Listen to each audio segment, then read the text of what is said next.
Good morning and happy Wednesday. Ano pa lang guys, 6:30. Kaya ayan, masarap pa yung hangin. Mahangin-hangin pa konti. And kumustahin natin yung aloes.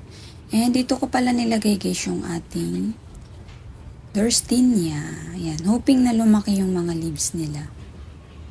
And yung isa is nandito. Ayan, super cute. Dagdagan ko pala to ng lupa. Para siyang ayan o, parang nakaangat siya. Dagan ko yan ng soil mamaya.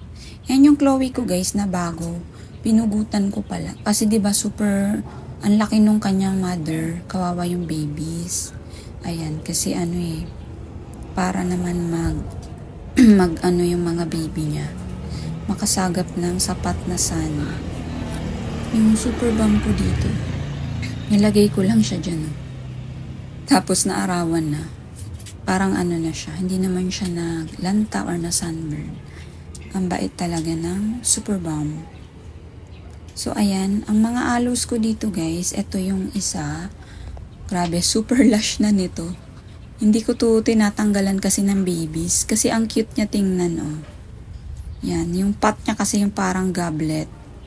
Ayan, yung isa naman is ito. Ito yung mataba ko na aloe. Ayan, taba-taba niyan. Kaya gusto ko yan. Tas dalawa yung babies niya. Ayan, okay naman sila dyan. And yung common ko na aloe guys na dalawa, yun yung kinalkal ng pusa. And naihian kasi yun. Tinapon ko na. Pero meron yun sa sister ko. Yung mother plants na nasa sister ko. And ito yung may pink ko na variegation na aloe. Ayan, di ko na matanggal. Binaba ko siya kasi re-repat ko siya. Binaba ko kahapon. Ayan siya. And ang dami niyang dry leaves. Yun lang sa aloe guys. Nahirapan ako tanggalan ng dry leaves. Ang tigas tanggalan. Natatanggalan ko lang pag ire-repat. So re-repat natin siya mamaya. Yung ko pala dito guys. Yung Castiglione ko. Ito siya. Yan, nilagay ko na siya sa taas. Ayan, nagre-red-red na siya. Ganda na niya. And yung baby niya guys, na hiniwalay ko, okay na rin. Pero parang nag-grayish yung baba nun. Nasa sunburn yata. Kaya binigay ko na yun sa sister ko. Ayan. So, ito para mag-anak ulit. Yan, si Castiglione. Super pretty din yan. Yan, dito ko na siya nilagay. Binaba ko kasi si Nana Hukumini dyan. Sinilong ko.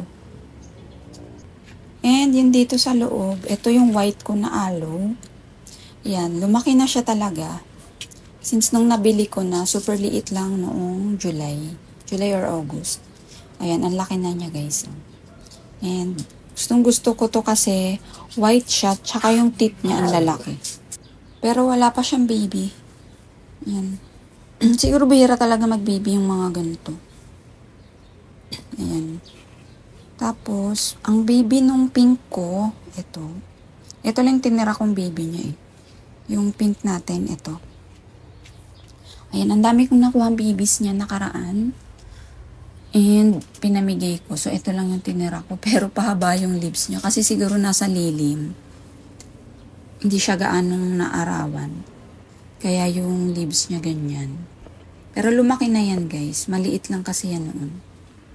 And meron ako guys, sadly, ito yung nabili ko sa grocery sa amin. Ayan. Ganyan. Nangyari na to sa kanya noon. Lumalambot-lambot. Nararat yung baba niya. So, ang ginagawa ko noon, tinatop cut ko. Tapos, ayan, na-save naman siya. So, ngayon, i-top cut ulit natin. Ayan o. Hanggang saan kaya? Parang malambot na eh.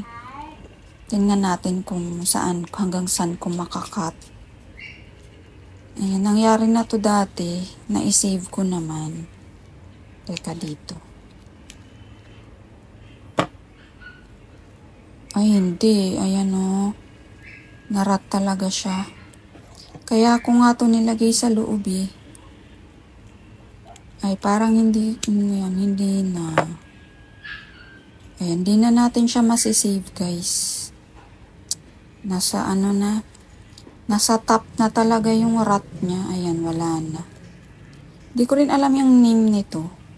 Pero ang ganda kasi ng kulay niya nung nasa grocery.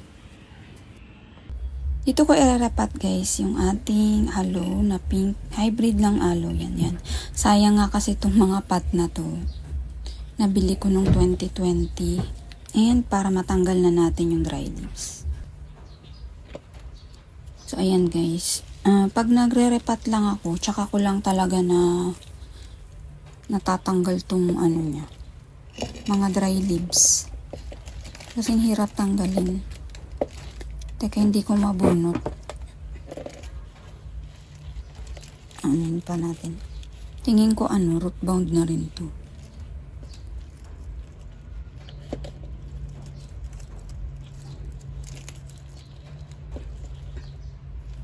Yan, hindi ko na mahila talaga. Teka, i-ano natin. Kapit na yung kanyang roots. Yan, mababait naman guys sa mga aloe. Di ko lang alam dun sa isa. Siguro talaga siya. Maselan. Yung dilig ko kasi sa kanila, same lang sa succulents. 4 days to 1 week. Ganun. Pero na pa rin siya.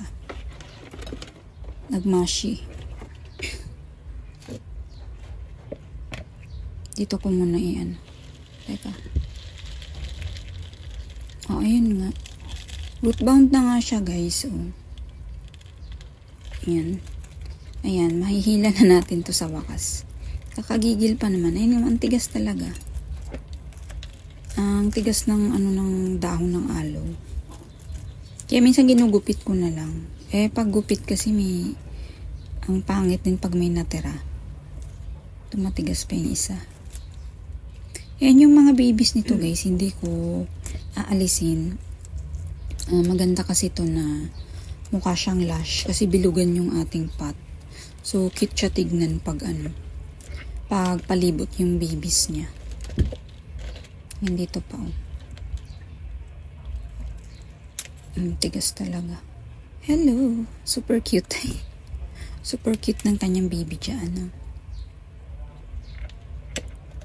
Yan, yung tinanggalan ko to ng babies noon guys. Isa lang tinira kong baby niya. Ito, gupitin ko na lang. Yan. Yan, tapos lumaki na yung baby. Tapos meron ulit. Ayan, there you go. Ang cute. Ayan, laki ng baby niya guys. Na naiwan. Ayan. Teka, maduming tingnan. Makalat. Pero ayan. Yan yung mother. Sobrang laki na. Ayan yung baby na naiwan noon. Yan. Tapos may baby ulit siya dyan. Ayan. Ang cute guys. Yan. Super cute. Yan ang ating mga hybrid aloe. Mamahal pa rin ng mga aloe guys. No? Sa Bilfiore, sa Prickly Beauties. Namamahalan pa din ako. Pero sapat na yan sa aking mga aloes na yan.